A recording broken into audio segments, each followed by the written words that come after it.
नमस्कार दर्शकों, health Fortnite के एक और नए एपिसोड में आपका पुनः स्वागत है। और आज हमने पुरानी एक चर्चा की थी डॉक्टर गुरसागर सिंह सहोता के साथ, जिसमें कि हमने लीवर ट्रांसप्लांट के पूरे प्रोसीजर को हमने डिस्कस किया था। आज हम उसी श्रृंखला को आगे बढ़ाते हुए चर्चा करेंगे कि लीवर जब आपका ट्रांसप्लांट हो जाता है, पेशेंट की जो उसके बाद की प्रोसेस होती है, पेशेंट को हॉस्पिटल में कितने दिन और रखा जाता है, क्या क्या उसके साथ फर्दर ट्रीटमेंट्स होते हैं, कब उसको डिस्चार्ज किया जाता है, कैसे उसकी डिस्चार्ज के बाद की लाइफ होती है और किस तरह के प्रिकॉशंस उसको लेने होते हैं, आज हम इस बारे में चर्चा करेंगे। तो आज हम पुनः डॉक्टर गुरसागर सिंह सहोता, जो कि प्रदेश के जाने माने लिवर एक्सपर्ट हैं, लिवर सर्जन हैं और उन्होंने काफ़ी सारे लिवर ट्रांसप्लांट्स को अंजाम दिया है, आज हम उनसे पुनः एक बार चर्चा करने जा रहे हैं। तो सर, आपका बहुत बहुत स्वागत है। नमस्कार सोनी जी, नमस्कार दर्शकों, थैंक यू सो मच। आज आप फिर हमारे साथ हैं और हम लिवर ट्रांसप्लांट के इस डिस्कशन को आगे बढ़ाएंगे। और मैं बहुत खुशी महसूस कर रहा हूं कि आपने मौका दिया फिर हमें आपके साथ डिस्कशन करने का। तो मैं उम्मीद करता हूं कि इसमें हम आपके जो ट्रांसप्लांट के बाद होने वाले कुछ क्वेरीज हैं या सवाल हैं उनको हम एड्रेस कर पाएँ इस चर्चा में। सर, ये सवाल मेरे भी हैं और बहुत सारे ऐसे पेशेंट्स हैं और उनके अटेंडेंट्स हैं, उनके रिलेटिव्स हैं जिनके साथ ये समस्या होती है और बाद में वो बहुत सारी चीज़ों की जिज्ञासा रखते हैं कि अगर ये हमारी सर्जरी हो गई है तो अब इसके बाद किस तरह का सीन है, क्योंकि ये ऑपरेशन भी बहुत फ्रीक्वेंटली नहीं होते हैं। हाँ। और सब जगह हो भी नहीं रहे हैं, तो इसमें बहुत लोगों को इसके बारे में नॉलेज भी नहीं होती है। जी जी। और तो इसको एनलाइटन होना हमें ज़रूरी है इस चीज़ के बारे में। बिल्कुल बिल्कुल। तो आज की जर्नी कुछ इसी तरह की रहेगी। तो सबसे पहले हम सर शुरुआत ये करेंगे कि जो पेशेंट होते हैं, जो रिसिपिएंट की हम बात करें अगर, तो जब वो लिवर लेते हैं तो उनकी लाइफ को लेकर के, उसके बेनिफिट्स को लेकर के पहले बताइए कि किस तरह के बेनिफिट्स उसको मिल पाते हैं। जी, तो हम बेनिफिट्स की बात करेंगे कि लिवर ट्रांसप्लांट जो रेसिपिएंट है, जिसको लिवर मिल रहा है, उसके लिए ये बहुत ही बेनिफिशियल प्रोसीजर है, उसके बहुत फ़ायदे हैं। तो अगर हम लिवर ट्रांसप्लांट करवाते हैं, इससे हम जो लिवर प्रॉब्लम शरीर में चल रही है, लिवर सिरोसिस चल रहा है या लिवर फेलियर चल रहा है, उसके कारण हमारे शरीर पे, हमारे बॉडी पे कुछ प्रभाव पड़ते हैं, हमारी लाइफ पे कुछ रिस्क रहते हैं। जो भी हमारी एज है उस टाइम पेशेंट की, उसी एज के अकॉर्डिंग जो नॉर्मल इंसान है उससे हमें 40 से 50% लाइफ का रिस्क ज़्यादा होता है लिवर प्रॉब्लम के साथ जीने में, लिवर फेलियर के साथ जीने में। तो लिवर ट्रांसप्लांट से हम वो जो रिस्क है, एडिशनल रिस्क, हम उसको ख़त्म कर रहे हैं। तो दैट मीन्स कि हम नॉर्मल रिस्क में आ रहे हैं अगर हम नया लिवर ले रहे हैं। तो सबसे ज़रूरी चीज़ है कि जो हमें लाइफ का रिस्क होता है लिवर प्रॉब्लम के साथ, लिवर सिरोसिस के साथ, जी, तो वो रिस्क ख़त्म हो जाता है। तो दूसरी जो सबसे बड़ी चीज़ है कि लिवर सिरोसिस के साथ जीना या लिवर फेलियर के साथ जीना अपने आप में ही एक बहुत डिसअपॉइंटिंग और बहुत ही डिबिलिटेटिंग है। आपको फैमिली के लिए बहुत प्रेशर रहता है, क्योंकि एक इंसान अपनी normal quality of life enjoy नहीं कर पाता, वो अपनी दिनचर्या ठीक से नहीं निभा पाता, इवन पूरी फैमिली लाइफ डिस्टर्ब रहती है। बिकॉज लिवर, जैसे हमने लास्ट टाइम डिस्कस किया था, बॉडी का पावर हाउस है और बॉडी को एनर्जी देता है। जब बॉडी में एनर्जी नहीं रहती, आप कुछ भी काम सही ढंग से नहीं कर पाते हैं, आपको लो एनर्जी रहेगी और आपकी दिनचर्या अफेक्ट होती है। जी। तो क्वालिटी ऑफ लाइफ वो बहुत इंप्रूव कर जाती है आफ्टर लिवर ट्रांसप्लांट। जब प्रॉपर लिवर ग्रो कर जाता है, नॉर्मल आप लाइफ में चले जाते हैं, तो क्वालिटी ऑफ लाइफ नॉर्मल हो जाती है। इवन बहुत सारे पेशेंट्स हमें ये भी कहते हैं कि डॉक्टर साहब, इस ऑपरेशन के बाद मैं 10 साल जवान हो गया। ओके। तो ये बहुत लोग इस चीज़ को बताते हैं, अपने मुंह से समझाते भी हैं। जी जी। एंड इस चीज़ को एड्रेस करना बहुत ज़रूरी है कि क्वालिटी ऑफ लाइफ, कि हम अपने नॉर्मल लाइफ को एंजॉय कर पाते हैं, वो सबसे बड़ा बेनिफिट हो जाती है और आप as good as normal life जीना शुरू कर देते हैं। तो वो सबसे बड़ा बेनिफिट है जो लिवर ट्रांसप्लांट का है। ओके। तो सर, इसके बाद हम आगे चलते हैं। जब आपके पास कोई पेशेंट आते हैं लिवर को ट्रांसप्लांट कराने के लिए, तो जब ये लिवर ट्रांसप्लांट हो जाता है तो हॉस्पिटल में आप उनको कितने दिन ऑब्जर्वेशन में रखते हैं और उस दौरान क्या कुछ होता है, वो थोड़ा सा प्रक्रिया हमारे दर्शकों को बताएं। तो जब लिवर ट्रांसप्लांट हो जाता है तो मोस्टली हम पेशेंट्स को 16 से 18 दिन तक हॉस्पिटल में रखते हैं। इसमें जो शुरू के 6-7 डेज होते हैं, उसमें हमें पिक करना होता है कि कोई जो लिवर को हमने लगाया है उसमें कोई सर्जिकल कॉम्प्लिकेशंस ना हो रही हों, और कि जो नसों को जोड़ा गया है, लिवर की नसों को, उसमें कोई क्लॉटिंग ना हो, उसमें कोई ब्लीडिंग ना हो, या और कोई लिवर सेट हो रहा है बॉडी में या नहीं हो रहा है, वो सब चीज़ों को हम अर्ली पिक करना चाहते हैं। फर्स्ट 7 डेज़ में लिवर यूजुअली ये फंक्शन करना शुरू कर देता है, बॉडी उसको एक्सेप्ट करना शुरू कर देती है। तो सेकेंड वीक में मोस्टली इन्फेक्शंस का डर रहता है, बिकॉज क्योंकि लिवर बॉडी का अपना अंग नहीं है, बाहर से डाला जाता है, तो वो लिवर रिजेक्शन होने का रिस्क रहता है। बॉडी के बाद रिजेक्ट लिवर को करती है, बॉडी रिजेक्शन ना करे इसके लिए हमें बॉडी की इम्यूनिटी कम करनी पड़ती है। इस दौरान इन्फेक्शंस कई बार बढ़ जाती हैं, तो ये सेकेंड वीक में मोस्टली हमें थोड़ा सा परेशान कर सकती हैं। उसके लिए हमें मेडिसिन का और एंटीबायोटिक्स वगैरह का बैलेंस बना के रखना होता है। तो सेकेंड वीक के बाद 14 डेज़ के बाद आप नॉर्मल एक मेडिकेशंस पे आ जाते हैं और डिस्चार्ज के प्रोसेस शुरू हो जाते हैं। तो ये 16 to 18 डेज़ का जो स्टे रहता है ये बहुत क्रूशियल है।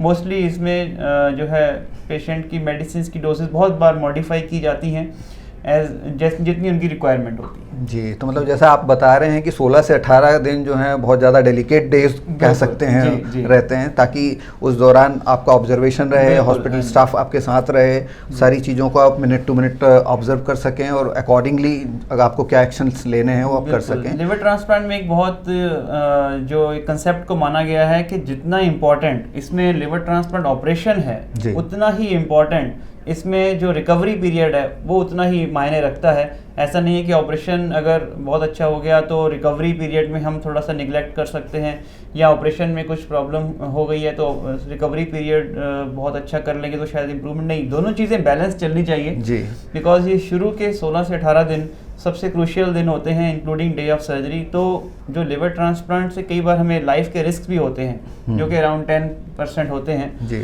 तो वो रिस्क सिर्फ ऑपरेशन के नहीं है, रिकवरी पीरियड में भी उस रिस्क को हम लेके चलते हैं, बिकॉज कोई भी इन्फेक्शन अगर बहुत सीरियस हो जाए तो वो जानलेवा भी हो जाती है जी। तो जो लोगों के मन में ये डर होता है ट्रांसप्लांट को लेके, वो सिर्फ ऑपरेशन का नहीं बल्कि बाद में भी रिस्क रहते हैं। बट ये डर इतना नहीं है बिकॉज रिस्क सिर्फ 10% है, तो 90% तो हम सक्सेसफुल हैं, हम सेफ हैं। और अगर हम सिरोसिस के साथ जी रहे हैं, लिवर फेलियर के साथ जी रहे हैं, तब भी हम 40-50% एक्स्ट्रा रिस्क लेके ही चल रहे हैं जी। तो जैसा आप बता रहे हैं कि मतलब जितना इम्पोर्टेंट सर्जरी के दौरान सावधानियां हैं उतनी पोस्ट सर्जरी भी ज़रूरी है। तो मतलब इट्स अ स्लिपरी रोड है, आपको संभल के उस दौरान वहाँ से गुजरना होगा। अगर आप एक बार अच्छे पक्के हाईवे पर आ गए तब तो कोई समस्या है ही नहीं आपको।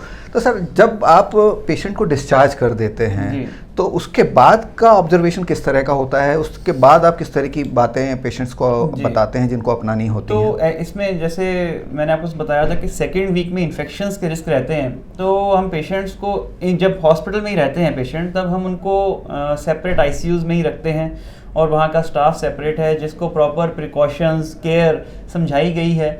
और जब पेशेंट हॉस्पिटल में भी रहता है तब हम उन जो पेशेंट के केयर गिवर्स हैं, रिलेटिव्स हैं, जिनको घर पे उनका ध्यान रखना है, उनको पेशेंट से मिलवाते हैं, स्टाफ से मिलवाते हैं, ताकि उनकी प्रॉपर ट्रेनिंग और टीचिंग हो पाए कि कैसे उनको घर पे जाके पेशेंट का ध्यान रखना है। इस बीच वो मेडिसिन की डोजेज समझना, टाइमिंग समझना, और कोई भी अगर प्रॉब्लम होएगी तो उसको कितनी जल्दी पिक करना, वो सब पेशेंट्स के रिलेटिव्स को हमें समझाना पड़ता है, उनको प्रॉपर ट्रेनिंग देनी पड़ती है। तो जो शुरू के 3 मंथ्स हैं ट्रांसप्लांट के बाद, वो सबसे ज़्यादा डेलिकेट मंथ्स होते हैं, जिसमें कि कोई भी नई इन्फेक्शन बॉडी पे कर सकती है या कोई कॉम्प्लिकेशंस होने का रिस्क रहता है। तो हमें उस 3 मंथ्स के पीरियड को बहुत केयरफुली रखना है, जिसमें पेशेंट के रिलेटिव्स जो हैं उनको हम समझाते हैं कि इनका जो पेशेंट का रूम है वो सेपरेट रखा जाए, वहाँ उनका वॉशरूम सेपरेट रखा जाए, उनके रूम में मिलने वाले आने अलाउड नहीं है, 1 या 2 लोग ही जो केयर गिवर्स हैं वही उनके साथ अलाउ रहते हैं। तो ये सब चीज़ें 3 मंथ्स तक हमें कंटिन्यू करनी है। मतलब ये आप इन्फेक्शन से बचने के लिए ताकि जितना भी ट्रैफिक कम रहेगा, उनके रूम में आने जाने वाले कम रहेंगे। वॉशरूम भी शायद इसीलिए सेपरेट रखने की सलाह देते हैं ताकि और कोई मेंबर से कोई इन्फेक्शन ना हो सके। और घर में अगर कोई इंसान है जिसको खांसी, बुखार, जुकाम हो रहा है तो उनको बिल्कुल इनसे सेपरेट करना रहता है, क्योंकि आपने बताया कि इम्यूनिटी उस समय आप लो रखते हैं, तो और इम्यूनिटी अगर कम रहती है तो कोई भी बीमारी जो है वो पकड़ने का खतरा ज़्यादा होता है। सबसे इम्पोर्टेंट पॉइंट जो ये है कि जो केयर गिवर्स हैं, पेशेंट के जो केयर टेकर्स हैं, केयर गिवर्स हैं, उनकी जो है ट्रेनिंग, उनकी टीचिंग, उनका ये चीज़ समझना सबसे ज़रूरी है कि हम उनको प्रॉपर प्रिकॉशन समझा सकें, ताकि वो घर पे वही केयर दी जा सके जो हॉस्पिटल में दी जा रही है। जी, तो सर इसके बाद हम चर्चा करेंगे कि आपने पेशेंट को यहाँ ऑब्जर्वेशन में रख लिया, 3 महीने की ऑब्जर्वेशन पीरियड वहाँ शुरू हो गया घर पर। इसके दौरान जो खान पान होता है पेशेंट का, कब से आप और किस तरह का खान पान शुरू करने की सलाह देते हैं? जी, तो जब लिवर ट्रांसप्लांट हो जाता है मोस्टली पेशेंट्स फर्स्ट या सेकंड डे से ही अपना लिक्विड डाइट स्टार्ट कर लेते हैं। थर्ड डे से हम उनको सॉफ्ट डाइट अलाउ कर देते हैं और उसके बाद नॉर्मल डाइट पे आ जाते हैं। इसमें एक चीज़ जो अवॉइड करते हैं वो है कि फ्राइड फूड जो भी है, तो जो तली हुई चीज़ें हैं वो उनको अवॉइड करते हैं हॉस्पिटल में भी। पैकेज फूड भी इसमें शामिल है? पैकेज फूड भी शामिल है और रॉ वेजिटेबल्स, रॉ फ्रूट्स जो कि पील के साथ हम खाते हैं वो अवॉइड करने होते हैं। तो ये जो प्रिकॉशंस हैं ये हमें आइडियली तो जितना लंबा समय तक दी जाए अच्छा है, लेकिन फर्स्ट 3 मंथ्स तक तो स्ट्रिक्टली फॉलो करनी पड़ती हैं। एंड इवन बाहर का फूड के होटल्स रेस्टोरेंट्स में हम अवॉइड करते हैं कि पेशेंट्स वहाँ का फूड ना लें। और साथ के साथ हाई प्रोटीन डाइट कि अगर पेशेंट वेजिटेरियन है तो पनीर, सोया और सत्तू, दाल, ये सब चीज़ों का सेवन ज़्यादा करें बिकॉज रिकवरी के लिए प्रोटीन्स बहुत आवश्यक होते हैं।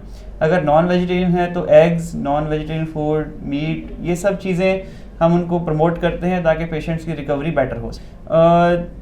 हम टाइमलाइन की अगर बात करें कि 3 मंथ्स तक तो हम पेशेंट को ये कहते हैं कि आपको हॉस्पिटल से जाके घर में रहना है।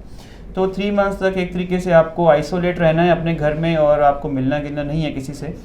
लेकिन 3 मंथ्स के बाद जब पेशेंट्स, एक्चुअली इस 3 मंथ्स में सिर्फ पेशेंट हॉस्पिटल तक आते हैं, अपने टेस्ट वगैरह करवाते हैं और अगर उनके रूटीन टेस्ट में उनकी रिकवरी अच्छी चल रही है और उनके मेडिसिन जो हैं हमने डोज कम कर दी है, इम्यूनो सप्रेशन जो मेडिकेशंस दे रहे हैं, तो 3 मंथ्स के बाद हम उनको अलाउ कर देते हैं कि हाँ अभी आप अपना वॉक करना और मार्केट जाना वो सब शुरू कर सकते हैं, या कोई जॉब कर रहा है तो अपनी जॉब में वापस ज्वाइन कर सकते हैं।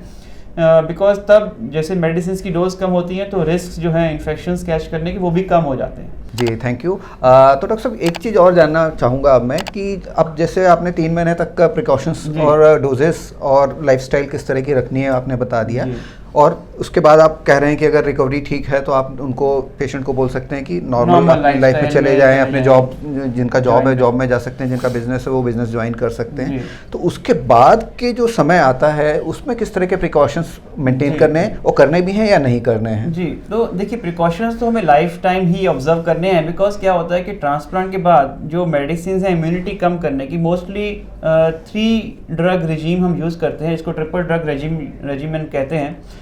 तो इसमें फर्स्ट 3 मंथ्स में 3 मेडिसिन चलती हैं जो इम्यूनिटी कम करने के लिए यूज़ की जाती हैं। 3 मंथ्स के बाद वही मेडिसिन, एक मेडिसिन बंद हो जाती है और 2 मेडिसिन चलती हैं। वो 2 मेडिसिन मोस्टली 6 मंथ्स या 1 ईयर तक चलती हैं डिपेंडिंग ऑन के पेशेंट के रिपोर्ट्स और रिकवरी कैसी है। तो 3 मंथ्स के बाद रिस्क कम है पहले से, लेकिन रिस्क फिर भी हैं। और ट्रांसप्लांट के बाद जो फर्स्ट ईयर है, the first year after transplant is the most important, कि पहला साल सबसे इम्पॉर्टेंट होता है उसमें, बिकॉज लिवर तब तक धीरे धीरे बॉडी में सेट हो रहा होता है और बॉडी नए लिवर को अडेप्ट कर रही होती है, लिवर नई बॉडी को अडेप्ट कर रहा होता है। तो ऐसा नहीं है कि 3 मंथ्स के बाद आपको कोई प्रिकॉशंस नहीं लेनी, प्रिकॉशंस आपको कंटिन्यू रखनी है और 1 ईयर तक आपको काफ़ी सेफ रहना है। 1 ईयर के बाद आपकी मेडिसिन मोस्टली बंद हो जाती हैं। एक मेडिसिन है जो आपको लाइफ टाइम लेनी होती है, 1 टैबलेट सुबह 1 शाम को, इतनी ही आपकी जो है इम्यूनिटी कम करने की मेडिसिन है वो चलेगी। उसकी भी डोजेज विद टाइम कम होती रहती हैं। तो 1 ईयर के बाद आप पूरे तरीके से नॉर्मल हो जाते हैं और बस आपको जो है कि इन्फेक्शन अगर घर में किसी को है या भीड़ भाड़ में है तो वहाँ आपको सेफ रहना है। अदरवाइज आपको खुद तब तक बॉडी ट्रेन हो जाती है, माइंड ऐसा ट्रेन हो जाता है कि आप खुद ही प्रिकॉशन लेना चाहते हैं, बिकॉज आप खुद नहीं चाहते कि आप दोबारा हॉस्पिटल में आएँ। तो सर इसमें एक चीज़ और मेरे दिमाग में आ रही है, लास्ट टाइम भी मैंने आपसे डिस्कस की थी, जिसमें कि जो ऐसे लोग हैं जिनको ज़्यादा वर्कआउट टाइप का करना होता है, या जिनका स्पोर्ट्स का काम है, या कुछ जो वजन उठाने वाले काम होते हैं, या जिनको लंबे आवाज़ तक खड़े होना है, या जिसमें बहुत ज़्यादा मैनुअल लेबर इन्वॉल्व है, वो पेशेंट्स की लाइफ कब नॉर्मल मान सकते हैं हम, कि कब वो अपनी उन रूटीन एक्टिविटीज़ पे आ सकते हैं? देखिए 3 मंथ्स तक तो हम पेशेंट्स को हैवी वर्कआउट या वेट लिफ्टिंग अलाउ नहीं करते हैं फर्स्ट 3 मंथ्स, बिकॉज तब तक तो पेशेंट्स आइसोलेट भी रहते हैं और दूसरा उनके जो मसल्स एंड बॉडी रिकवरी है वो अभी चल रही होती है। But after 3 months they can gradually increase, कि वो स्लोली पहले लो इंटेंसिटी वर्कआउट से स्टार्ट करें, धीरे धीरे उसको बढ़ाएं, ताकि ऐसा ना हो कि सडनली बॉडी पे प्रेशर्स आए, बिकॉज ट्रांसप्लांट से पहले भी वो कुछ समय तक अपना हैवी वर्कआउट नहीं कर रहे होते हैं, तो बाद में वो धीरे धीरे उसको ग्रेजुअली इंक्रीज करें ताकि बॉडी को अडेप्ट करने में टाइम मिले प्रॉपर जी। तो अदरवाइज जिनकी जॉब्स भी ऐसी हैं, हम उनको अलाउ करते हैं कि आप पहले कोई सिटिंग जॉब लो और धीरे धीरे उसको बढ़ाइए, तो उसमें पेशेंट्स को भी पता होता है कि उनकी बॉडी कितना उनको सपोर्ट कर रही है और किस तरीके के उनको एक्टिविटीज़ करनी है, तो वो पर्सनलाइज्ड अप्रोचेस की जाती हैं, वो पेशेंट्स रेगुलर डिस्कशंस करते रहते हैं हमारे साथ। जी, तो ठीक है सर। इसके बाद अब जानना चाहूँगा सर कि जो पेशेंट है, अब वो मान लीजिए उसका 1 साल हो गया है, तो इन बिटवीन भी आप फॉलोअप्स उनको सजेस्ट करते होंगे, और उसके बाद के क्या फॉलोअप्स होते हैं, फॉलोअप्स के बारे में थोड़ा सा बताएं। हाँ, इसमें एक्चुअली ट्रांसप्लांट में ना 3 ही चीज़ें इंपॉर्टेंट हैं। जब आप हॉस्पिटल से डिस्चार्ज हो जाते हैं, हमें एक चीज़ तो ध्यान रखना है, फॉलोअप। फॉलोअप मीन्स कि आपको रेगुलर अपने हेल्थ चेकअप्स कराने हैं और ट्रांसप्लांट फिजिशियन या ट्रांसप्लांट सर्जन से मिलना है, बिकॉज कि आपकी रिपोर्ट्स कैसी चल रही हैं, लिवर कैसे सेट इन हो रहा है, तो वो फॉलोअप बहुत इंपॉर्टेंट है। सेकेंड चीज़ जो प्रिकॉशंस इंपॉर्टेंट हैं। Third thing timely medicine important है। तो टाइमली मेडिसिन के एक टाइमिंग्स फिक्स रहते हैं, वो आपको उसी टाइम लेनी है। प्रिकॉशंस की हम बात कर चुके हैं। तो जो फॉलोअप्स हैं, शुरू जब पेशेंट डिस्चार्ज होता है शुरू में हॉस्पिटल से, उसके बाद हम उनको एवरी वीक फॉलोअप के लिए बुलाते हैं जब तक उनका 1 month कंप्लीट ना हो जाए ट्रांसप्लांट के बाद। आफ्टर 1 month एवरी 10 days या एवरी 2 weeks फ्रीक्वेंसी कर देते हैं, डिपेंडिंग ऑन कि उनके ब्लड टेस्ट और लिवर के टेस्ट किस तरीके से बिहेव कर रहे हैं। तो फर्स्ट 3 months तक एवरी 15 days फॉलोअप रहता है। 3 months के बाद एवरी 1 month या every 3 weeks to every 1 month follow up रहता है। तो इसमें किस तरह के टेस्ट आप कंडक्ट करते हैं जिससे आप? तो टेस्ट में एक्चुअली बॉडी में इन्फेक्शंस के test, liver test, even kidney functions के टेस्ट, बिकॉज बहुत सारे मेडिसिन जो हैं इम्यूनोसप्रेशन, वो किडनीज को भी कुछ हद तक डैमेज कर सकते हैं, तो वो टेस्ट किए जाते हैं। और जो मेडिसिन दी जाती हैं इम्यूनोसप्रेशन मेडिसिन, उनके भी लेवल्स टेस्ट किए जाते हैं कि उनके लेवल्स क्या चल रहे हैं बॉडी में। मोस्टली होता क्या है कि ट्रांसप्लांट से पहले पेशेंट्स बहुत वीक रहते हैं, उनका वज़न नॉर्मल से 10-20 किलो कम रहता है, लेकिन जब नया लिवर आता है बॉडी में तो बॉडी वेट गेन करती है। वेट गेन के बाद कई बार मेडिसिन की डोज हमें बढ़ानी पड़ती हैं, तो वो जो इम्यूनोसप्रेशन मेडिसिन हैं तो उनके जैसे टैक्रोलिमस है उसके लेवल्स चेक किए जाते हैं। तो वो टेस्ट हमें रूटीनली करने पड़ते हैं ताकि पेशेंट को उनकी रिकवरी, उनकी बॉडी की रिक्वायरमेंट के अकॉर्डिंग उनकी डोजेज जो है मॉडिफाई की जाए। तो ये फॉलोअप्स जो है after 3 months every monthly follow up होता है, जो कि 1 year तक चलता है, और 1 year के बाद एवरी 3 months फॉलोअप किए जा सकते हैं अगर रिपोर्ट्स एकदम नॉर्मल रहती हैं। जी, थैंक यू सर। इसके बाद एक जो आम तौर पर जो हमारे दर्शक हो सकते हैं या जिनके पेशेंट्स आपके यहाँ एडमिट हुए हों या कहीं भी होते हैं एडमिट या उसके बाद डिस्चार्ज होते हैं, एक कॉमन क्वेश्चन सबके दिमाग में आ सकता है कि जो लिवर आपने लिया है उसके बाद की आपकी लाइफ कितनी होगी, सर्वाइवल किस तरह का रहता है, कितने साल तक वो लिवर काम कर सकता है? सभी के ये क्वेश्चंस रहते हैं कि हमने नया लिवर डलवा लिया है, अब ये कितने टाइम तक काम करेगा। तो देखिए, एक्चुअली लिवर एक बहुत ही अच्छा ऑर्गन है, और बॉडी में अगर शुरू के 1 year में बॉडी अच्छे से अडेप्ट कर गई है नए लिवर के साथ, तो लॉन्ग टर्म सर्वाइवल बहुत अच्छा है, लॉन्ग टर्म लिवर की लाइफ बहुत अच्छी है। इसमें ऐसा नहीं है कि लिवर 5 साल 7 साल काम करेगा।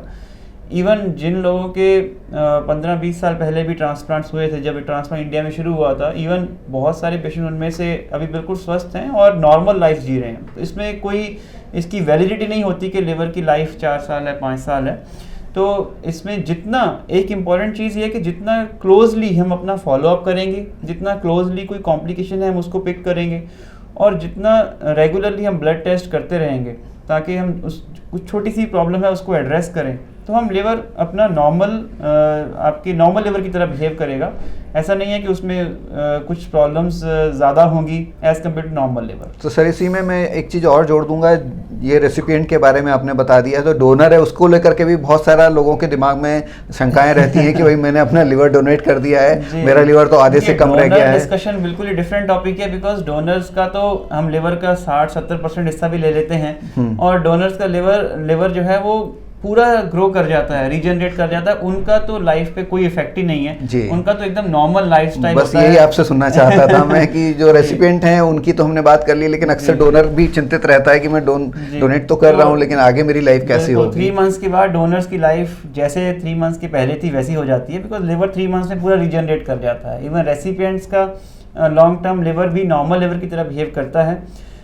जो चीज़ें हमें नॉर्मल व्यक्तियों को ध्यान में रखनी होती है वही फिर उनको भी फॉलो करनी है कि अल्कोहल से दूर रहना है, फैटी लिवर से दूर रहना है, अपनी डाइट को कंट्रोल रखना है, फ्राइड चीज़ें नहीं लेनी है, एक्टिविटी लेवल्स मेंटेन रखने हैं। वो सब प्रिकॉशंस अगर आप रेगुलर रखेंगे ट्रांसप्लांट के बाद भी तो नए लिवर में कोई प्रॉब्लम्स आने वाली नहीं होती और बाकी मेडिकेशन और फॉलोअप्स तो रेगुलर चलेंगे ही जी। और इसमें जो लॉन्ग टर्म सर्वाइवल है, एक्चुअली हम बहुत सारे पेशेंट्स ऐसे हैं कि जिनको ओल्ड एज में ट्रांसप्लांट होते हैं या उनको ऑलरेडी कई बार एज रिलेटेड प्रॉब्लम्स चल रही होती हैं, जैसे कोई डायबिटिक पेशेंट हैं या ऑलरेडी कोई हार्ट पेशेंट्स हैं जिनको ट्रांसप्लांट हुआ है। तो बहुत बार ये चीज़ें भी टाइम के साथ मैनिफेस्ट करती हैं जैसे जैसे पेशेंट्स की एज बढ़ती है। तो मोस्टली ये देखा गया है कि 70% जो पेशेंट्स हैं ट्रांसप्लांट के बाद वो 10 इयर्स तक आराम से सर्वाइव कर सकते हैं और इवन 60% पेशेंट्स जो है 15 इयर्स तक सर्वाइव करते हैं। जब जैसे हमने देखा था कि 90% हमारा इमीडिएट सर्वाइवल है तो 10 इयर्स तक वो 20% ड्रॉप करता है। इसमें लिवर ट्रांसप्लांट रिलेटेड प्रॉब्लम्स ही नहीं बल्कि एज रिलेटेड प्रॉब्लम्स भी, अदर फैक्टर्स की बात कर रहे हैं, अदर फैक्टर्स जो नॉर्मल व्यक्ति में हो सकते हैं वो भी अपना रोल प्ले करते हैं। जी जी, तो मतलब हम उसको रिस्पॉन्सिबल नहीं मान सकते कि लिवर ट्रांसप्लांट की वजह से ऐसा हुआ है। पिन पॉइंट नहीं कर सकते। अगर हमारे टेस्ट रेगुलर हो रहे हैं और लिवर ठीक चल रहा है तो बहुत बार दूसरे कारण भी होते हैं जिसके कारण कई बार दिक्कतें आती हैं। बट ये है कि लॉन्ग टर्म सर्वाइवल बहुत अच्छा होता है। लिवर एक बार बॉडी में सेट हो जाए तो बॉडी उसको बहुत अच्छा अडेप्ट कर लेती है। तो सर आपने बहुत सारे लिवर ट्रांसप्लांट को अंजाम दिया है बंसल हॉस्पिटल में, तो हम जानना चाहेंगे कि कोई एक ऐसा केस जो आपके दिल के नज़दीक हो जिसको आप शेयर करना चाहते हो। हालांकि मैं समझता हूँ कि सारे केस आपके लिए उतने ही अच्छे हैं। सारे केस हमारे बहुत प्रिय हैं, बहुत दिल के नज़दीक हैं सभी पेशेंट्स, बिकॉज ये लिवर ट्रांसप्लांट एक बहुत ही बड़ा ऑपरेशन है और हम भी इसको पैशन के साथ करते हैं। और पेशेंट्स को कैसे मोटिवेट किया जाता है ट्रांसप्लांट से पहले, कैसे फैमिली को हम मोटिवेट करते हैं, उनकी क्वेरीज को सॉल्व करते हैं, ये अपने आप में एक प्रोसेस है और उस चीज़ में हम उसको एंजॉय करते हैं, कैसे हम सब चीज़ को उनको सेटिस्फाई कर पाते हैं और उनको अच्छा रिजल्ट देते हैं। अगर स्पेशल केस की बात करें तो जो मध्य प्रदेश का हमने फर्स्ट पीडियाट्रिक लिवर ट्रांसप्लांट बच्चों का ट्रांसप्लांट किया था यहाँ पे, जिसको करीब 1.25 साल कंप्लीट हो रहा है, तो वो एक बहुत ही चैलेंजिंग केस था। बिकॉज हमने यहाँ पे एमपी में फर्स्ट जो बच्चों का ट्रांसप्लांट किया उस टाइम लोगों को ये काफ़ी उसको डाउट्स थे कि मुश्किल होगा, बिकॉज बहुत सारे सेंटर्स बच्चों के ट्रांसप्लांट्स नहीं करते हैं, बिकॉज कॉम्प्लिकेटेड रहते हैं एंड बच्चे बहुत ही फ्रेजाइल होते हैं, उनका थोड़ा सा बैलेंस बिगड़ जाए तो चीज़ें कई बार डेंजरस हो सकती हैं। लेकिन हाँ, थैंक्स टू अलमाइटी के बच्चा बहुत स्मूथ उनका कोर्स रहा। और देवराज मेवाड़ा हैं जिनका हमने ट्रांसप्लांट किया था। उम्र कितनी रही होगी सर? उनकी एज 5 इयर्स थी। ओह लवली जी। तो 5 इयर्स की एज में उनका ट्रांसप्लांट हुआ था। और क्या इशू रहा था? उनको एक्चुअली विल्सन्स की बीमारी थी, जो कि कॉपर मेटाबॉलिज्म डेफिशिएंट होता है बॉडी में, कि बॉडी में एक्सेस कॉपर डिपॉजिट होते हैं, लिवर उसको मेटाबॉलाइज नहीं कर पाता। इसमें मेनली लिवर और ब्रेन अफेक्ट होते हैं। बच्चे के ब्रेन पे कोई इफेक्ट नहीं था, लेकिन लिवर सिरोसिस बन चुका था, लिवर फेलियर में था। ऑलरेडी इस बच्चे के 2 भाई बहन जो उनसे बड़े थे उनकी बचपन में डेथ हो चुकी थी इसी सेम बीमारी से। ये एक जेनेटिक बीमारी है। तो बच्चे भी जो हमारे पास आया था तो इसकी कंडीशन काफ़ी सीरियस थी और ऑलमोस्ट लिवर फेलियर में थे और लाइफ का रिस्क बहुत ज़्यादा था। तो फैमिली को मोटिवेट किया टाइमली, और मदर जो है उन्होंने हिम्मत दिखाई अपने बेटे के लिए, उन्होंने अपने लिवर का 25% हिस्सा डोनेट किया। आज हम बहुत खुश हैं कि उन्होंने 1.25 साल कंप्लीट कर लिया है और बिल्कुल स्वस्थ हैं। और बच्चों के केस में जो रिकवरी होती है वो थोड़ी सी चैलेंजिंग हो सकती है, बिकॉज एडल्ट्स को हम समझा सकते हैं कि आपको इन्फेक्शन से बच के रहना है, क्या खाना है, क्या पीना है, हैंड्स क्लीन करने हैं, बट बच्चे तो फिर अपने मन की करते हैं वो इस चीज़ की सिचुएशन की ग्रेविटी को नहीं समझ पाते। बट फिर भी ये एक विलेज से थे और एक ग्रामीण क्षेत्र से होने के नाते भी उन्होंने बहुत अच्छे से बच्चे की केयर की और बच्चा भी बहुत हिम्मत दिखाया, उसने समझदारी से सब काम किया। और 3 महीने के बाद हमने उनको स्कूल में भी अलाउ कर दिया था जाना और उनके टीचर्स ने भी काफ़ी उनको प्रिकॉशंस के साथ रखा कि उनको सेपरेट रखा जाए बाकी बच्चों से, भीड़ से। और थैंकफुली उनको कोई इन्फेक्शंस ऐसे सामना नहीं करना पड़ा और रिकवरी बहुत अच्छी रही, जिस चीज़ को हम अपनी एक अचीवमेंट मानते हैं। और ये बिल्कुल एक चमत्कार है, हम सोचते हैं कि जो हुआ है। तो कोशिश करेंगे कि वो बच्चे से हम कभी मिलें या उनके गांव जाके उनकी विजिट करके एक उनका वीडियो हम वहाँ तैयार करें कैसी उनकी लाइफ चल रही है वहाँ पर। तो सर बहुत बहुत धन्यवाद आज की जानकारी के लिए। और दर्शकों, हमें लगता है कि जो डॉक्टर साहब ने आज जानकारी दी है पोस्ट सर्जरी, और इससे इस जानकारी से संभवतः आपकी जितनी भी जिज्ञासाएं होंगी उनका आपको समाधान मिला होगा। इसके बावजूद अगर आपके कोई प्रश्न हैं तो आप हमारे कमेंट बॉक्स में लिख के भेज सकते हैं। जब हम डॉक्टर साहब से अगली मुलाकात करेंगे तो आपके प्रश्नों के उत्तर लेने की पूरी कोशिश करेंगे। आज का एपिसोड हम यहीं समाप्त करते हैं। बहुत बहुत धन्यवाद। धन्यवाद। Thank you sir.